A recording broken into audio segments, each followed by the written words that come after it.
In the boundless realm of hypothetical battles, where nature's most impressive creatures collide in scenarios far removed from their usual realities, few matchups stretch the imagination more than a clash between the polar bear, king of the Arctic ice, and the giraffe, the towering icon of the African savanna. These two giants rule worlds as different as night and day. One prowls a frozen wasteland shrouded in ice and snow, while the other strides across sun-baked grasslands and thorny acacia forests. Yet, in a bizarre twist of fate, if some neutral landscape forced these two creatures to face each other, the resulting confrontation would be a stark testament to how size, speed, and environment shape survival. The polar bear, or Ursus maritimus, is the largest land carnivore on Earth, with adult males weighing between 900 to 1.500 pounds and occasionally exceeding 1.600 pounds. Built for brute strength and relentless endurance, a polar bear's body is a fortress of muscle and dense fur.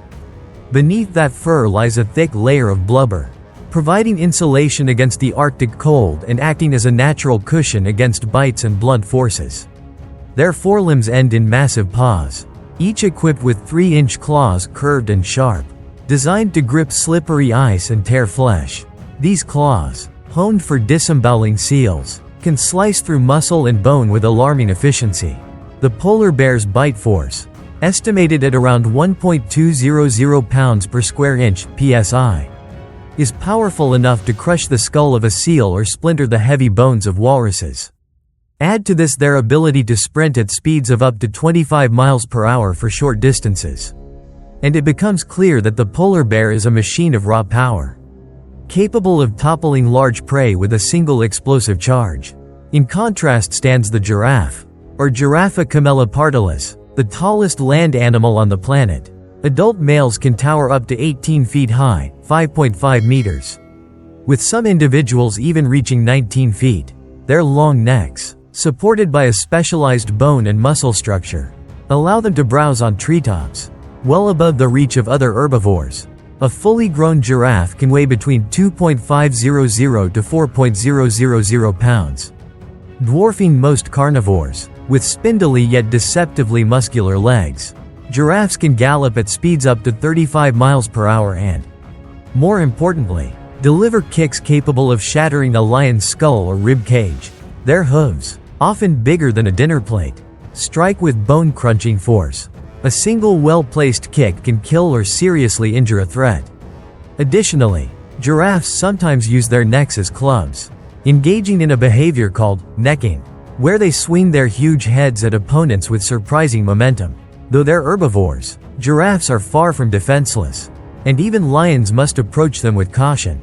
Now imagine a surreal battleground that merges the frozen outskirts of a tundra with the sparse edges of a savanna. A place where patches of ice meet dry grass under a gray sky. The polar bear, stark white against the terrain, prowls forward, hunger gnawing at its belly. It's accustomed to preying on seals and the occasional walrus, dispatching them with a swift, crushing bite or a powerful swipe of its paws. Yet here, in this foreign environment, its usual tactics might falter. No breathing holes in the ice, no unsuspecting seals basking on floes. Instead, towering above the horizon is a giraffe, neck raised high, ears twitching in curiosity and alarm. The giraffe has never seen a white, lumbering beast so large and close to the ground. It snorts, stomps a hoof, testing this new threat. From a distance, the size disparity is striking. While the polar bear is formidable, the giraffe stands more than twice its height. Yet mass alone does not decide battles. The polar bear's near-ton weight centers in a stocky, muscular frame built to wrestle and overpower. The giraffe, though tall, carries most of its mass in its torso. High off the ground, its long legs end in hooves that could kill a lion with a single strike. But lions are smaller, less robust than a polar bear. This new adversary, which might weigh as much as an adult lion pride's combined total, is in a different league of power. The polar bear, moving slowly at first, circles its towering opponent. Every instinct in the bear's mind says to strike fast and low, to topple the giraffe by going for the legs. But the giraffe, ears pinned back, tracks the bear's movement with its wide eyes, hooves shifting restlessly in the soft earth.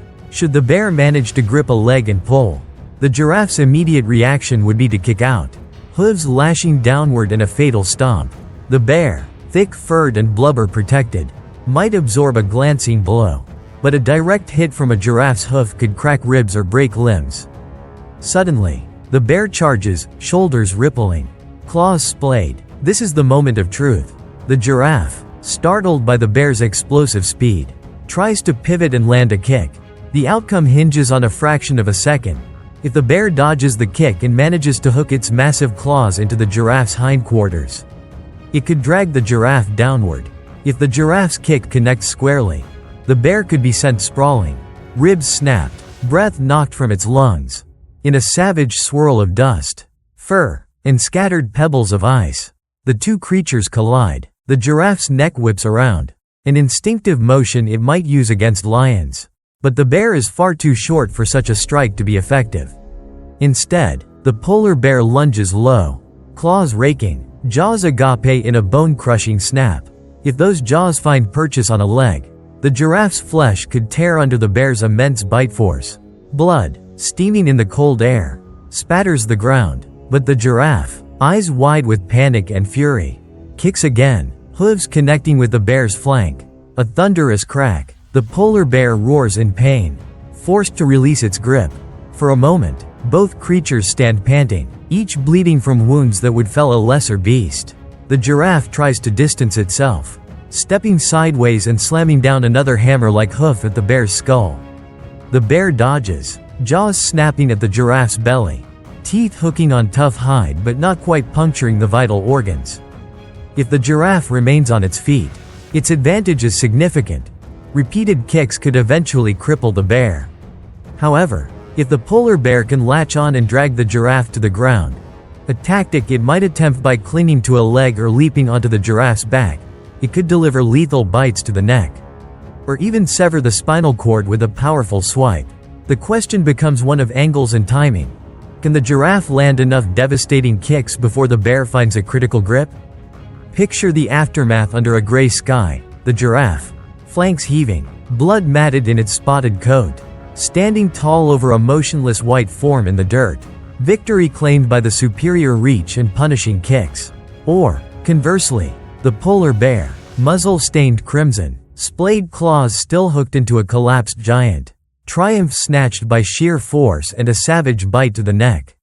In either case, the cost is high, the injuries likely grave. In the end, a battle between a polar bear and a giraffe, though nearly impossible in nature, tantalizes the imagination with its clash of size, environment, and survival tactics. One is a specialist in the Arctic's extreme cold, dominating ice floes and frigid seas. The other is a sentinel of the Savannah, towering above the grassland. Their confrontation would be a testament to nature's boundless creativity, where thick fur meets patterned hide, and a single misstep spells doom.